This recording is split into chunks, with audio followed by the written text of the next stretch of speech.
Police officers were injured after they clashed with far-right thugs in Epping. A protest was held outside the Bell Hotel, housing asylum seekers, where 2 people were arrested. Some protesters were seen using fireworks and throwing eggs, as a section of High Road was closed for the safety of the public and those protesting. Essex police confirmed several people had disrupted peaceful protests with projectiles, and they had identified several suspects it believed were responsible for damaging police vehicles, the hotel, and assaulting officers. Following the disruption outside the Bell Hotel, the police said they also faced significant hostility in Epping town centre, with both the Met Police and British Transport Police being called in to help respond. Now, we have footage of some of the protesters attacking police vans. The van's getting attacked.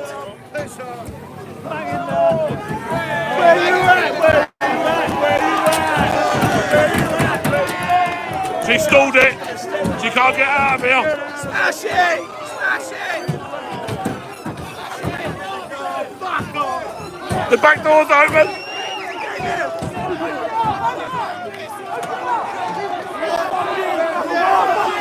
Look, he's on top of the van.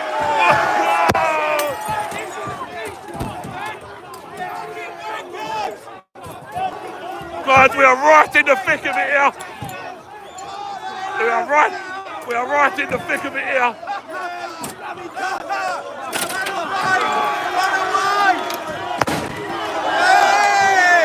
He's on top of the van now. Hey, hey.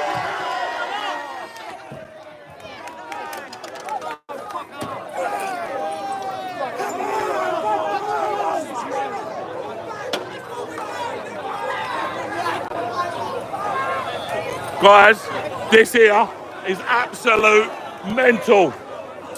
Now, not only that, but Reform UK councillor James Regan was there too, giving an interview. We're all British, but we all stand for that Englishness, because that's what England is. Exactly. And they're trying to take it away with us. Yeah, but yeah. actually, they're just trying to dilute it out of us.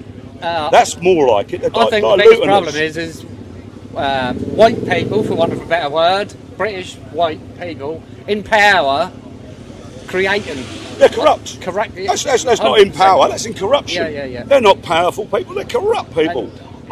I have lost it with the establishment. It all needs to come down. Have you ever seen anything like this? Never. No, it all needs to come down, unfortunately. There's only one way when a building's bad or it's got disease in it, and that is take it down to the foundations and start anew. And that's what needs to happen now. Yeah. I couldn't agree with you more. That's brilliant. Thank you very much. Thank you. These people do not care about attacking the establishment. Their politics, these protests, literally help the establishment keep focusing on race and culture, whilst the billionaires and corporations loot this country and make us poorer. Now, listening to that video of the Reform councillor, they're clueless. They have a vague enemy, but they haven't got any structural analysis. There's no logic. And according to him, white men are corrupt and hate other white people. Why? Who knows? Kevin, when these riots happen, many of, call it far-right activity, I would say so. But more and more people are saying, oh, this isn't far-right. Explain to us why these people are wrong. It's Farage Riots 2 Electric Boogaloo. Let's make it a yearly festival of race riots. That's what it seems to be. A summer of hate every year.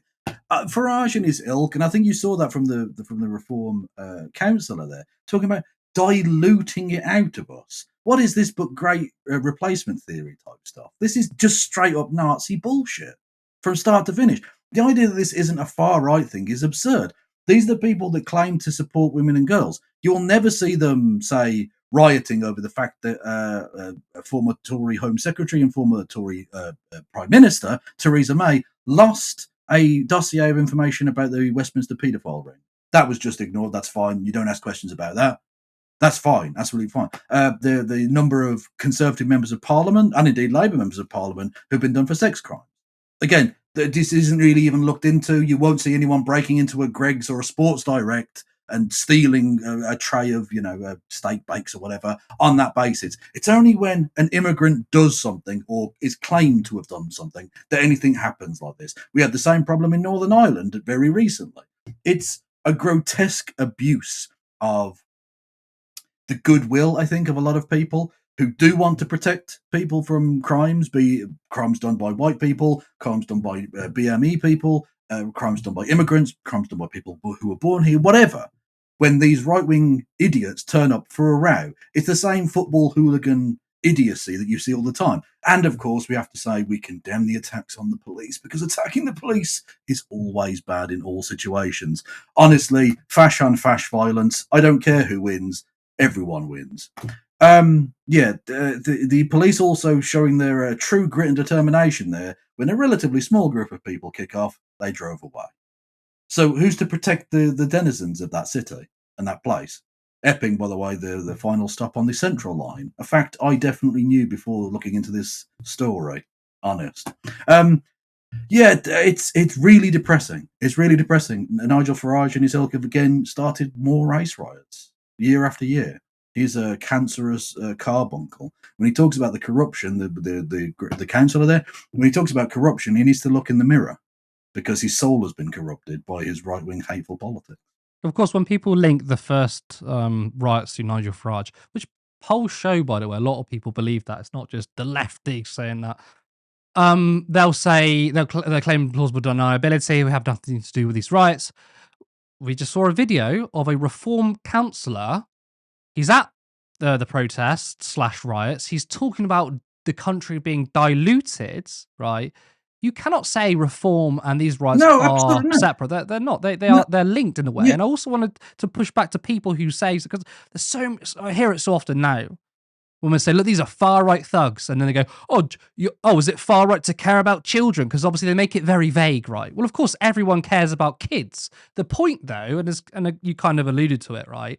If you're protesting and throwing bottles and starting fights when an asylum seeker or an immigrant commits a crime, but you completely ignore it when a British person does it, right?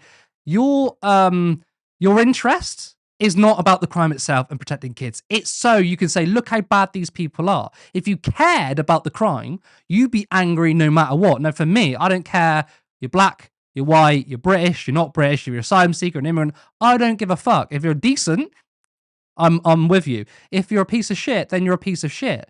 But these people on the right, these people who protest and riot, again, do say fuck all when it comes to the Tory paedophile ring, which was very prevalent, and that's within power as well. So it's so plainly obvious, and that's why I try and want to communicate to people who are potentially getting swept up by this, by saying, I'm sick of the far right or people labeling everything the far right. We're not labeling everything the far right. We just know when something's far right. Exactly, yeah. It's so obvious. It's so nakedly obvious that they're racially motivated rather than for the protection of anyone, frankly, given their support for people like Donald Trump, who is, an Epstein client if ever I've seen one, or indeed the royal family, who is replete with them. Of course, the sweaty nonce being the most prime example. The grooming gangs inquiries, you can tell the people who actually care and want answers and justice, and the people like Nigel Farage who don't, because they will often preface their request for the grooming gang inquiry with Pakistani grooming gang or Asian grooming gang, because they only want to investigate it when brown people are doing it. Anyone who actually cared about women and girls, or indeed boys, because let's be honest, men are being abused in that situation as well, you'd want justice for all people, regardless of the perpetrators. But no, they only want their political weapon. They only want it when it's a person of colour doing the crime. That's the only thing they're interested in. When it's a white person, whatever. It would be nice to see the same amount of anger from these people directed at Prince Andrew, right? And you've got people, because they love the royal family so much, like, yeah, bad, but no, there's no fucking but here. Yeah, and I guess we were outraged because this is a person in power. He's going to get away with these potential crimes, and we can see it for what it is because he's privileged, right? That pisses us off. But these same people don't give a shit. Yeah, there weren't riots. But as soon as they can pin it on a brown person, that's it. There weren't riots when those revelations came out. He, through the Queen, by the way, the late Queen, paid £12 million to the estate of Virginia Guthrie, the now unfortunately late. It's interesting, isn't it, how Epstein's victims always end up just randomly dying. Crazy, I know. To Virginia Guthrie's foundation, to cover up for crimes that supposedly he didn't commit. Are the royal family in the habit of giving £12 million out randomly to people that they've never met, that they don't have any connection to whatsoever? No, this man is guilty. Prince Andrew is a pederast. I'll happily say that, and if he wants to sue me, I'd fucking love it. It'd be amazing. The discovery process on that would be breathtaking. And of course, it'd be great for the channel as well. I'll get Turn Left, the exclusive on it, mate. Anyway, so he's a pederast, absolutely. And when that was revealed, when he came out and said he didn't regret having that relationship with Jeffrey Epstein on TV in front of a camera, there were not riots. No Greggs was smashed into. No police vans were attacked. Support independent media. Support social justice that's there on social media. Thank you. Turn Left.